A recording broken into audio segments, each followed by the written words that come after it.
Actually ಈಗ ಒಂದು real ಇದನ್ನ ಹೇಗೆ ಮಾಡುವುದು, ರಿಯಲ್ ಒಂದು ಬಕೆಟ್ ಅನ್ನ ಔಟ್ಲೈನ್ ಅಲ್ಲಿ ಹೇಗೆ ತಗೊಳ್ಳುದು, ಆನಂತರ ಜಸ್ಟ್ ನೋಡಿಕೊಂಡು ಹೇಗೆ ಮಾಡುದು. ಈಗ ಜಸ್ಟ್ ನಾವು ನೋಡಿದ್ರು ಕೂಡ ಈ ಔಟ್ಲೈನ್ ನಾವು ಹಾಕ್ಲೇಬೇಕಾಗ್ತದೆ. ಈ ಔಟ್ಲೈನ್ ಹಾಕಿ ನಮ್ಗೆ ಡೈರೆಕ್ಟ್ ನಮಗೆ ಹೋಗ್ಲಿಕ್ಕೆ ಆಗಲ್ಲ. ನೀವು ಒಳ್ಳೆ ಆರ್ಟಿಸ್ಟ್ ಅಂತಂದ್ರೆ ಡೈರೆಕ್ಟ್ ಹೋಗ್ಲಿಕ್ಕೆ ಆಗ್ತದೆ. ಆದ್ರೂ ಈ ಲೈನ್ಸ್ ಇಲ್ಲದೆ ನಮಗೆ ವಾಟರ್ ಕಲರ್ ಆಗಲಿ ಅಥವಾ ಶೇಡ್ ಮಾಡ್ಲಿಕ್ಕೆ ಆಗಲಿ ಸಾಧ್ಯ ಆಗುತ್ತೆ. ಫಸ್ಟ್ ಈ ಔಟ್ಲೈನ್ ಹಾಕ್ಲೇಬೇಕು. ಇದು ಅದರ ಫೌಂಡೇಶನ್. ಫಸ್ಟ್ ಇದು ಸ್ಟಾರ್ಟಿಂಗ್ ಸ್ಟೇಜ್. ಈಗ ಒಂದು ಲೈನ್ ಹಾಕೊಳ್ಳೋದು, ಆ ನಂತರ ಈ ಲೈನ್ ತೆಗೆದುಕೊಳ್ಳೋದು, ಮತ್ತೆ ಈ ಎರಡು ಹಣ ತೆಗೆದುಕೊಂಡು ಈ ಇಡುತ್ತೆ ಅಷ್ಟೇ. ಅಲ್ಲಿ ಎರಡು ಕಡೆ ಈಕ್ವಲ್ ಆಗಿ ಸಿಗ್ತದೆ ನಮಗೆ.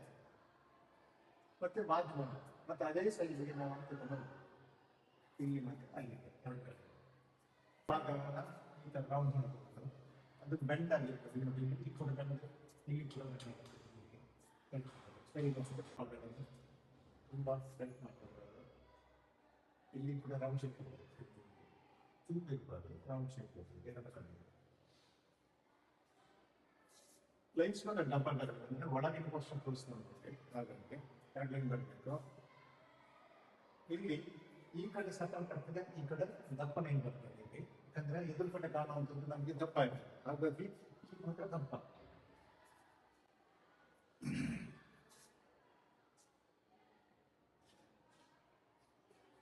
ಇಲ್ಲಿ ಕೂಡ ಚೇಂಜ್ ಆಗ್ತದೆ. ಈ ಭಾಗ ಇಲ್ಲಿ ಮತ್ತೆ ಇಲ್ಲಿ ಇದು ಒಳಗೆ ಎರಡು ಸೈಡ್. ಇದು ಮೇಲ್ನಂಬ ಬಕೆಟ್, ಈಗ ಮೇಲ್ನಂಬ ಇದು ಬರ್ತದೆ.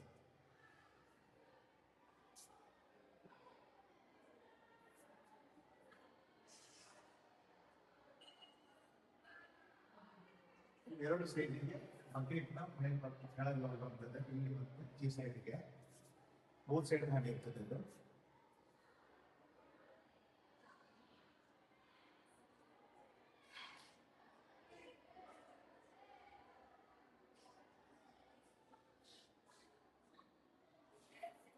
ಕರೆಕ್ಟ್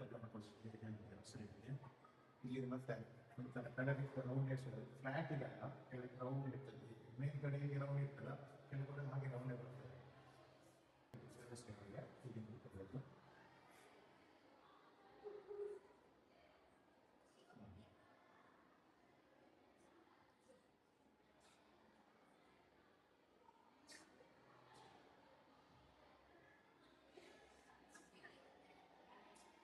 ಇನ್ನೊಂದು ಈ ಥರ ಕೈ ಬರ್ತದೆ, ಹ್ಯಾಂಡ್ ಬರ್ತದೆ.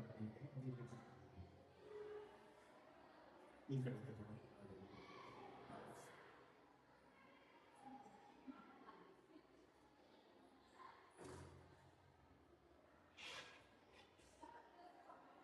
ಪೆನ್ಸಿಲ್ ಮಾಡಿ ಆ ನಂತರ ಶೇಡಿಂಗ್ ಮಾಡಿ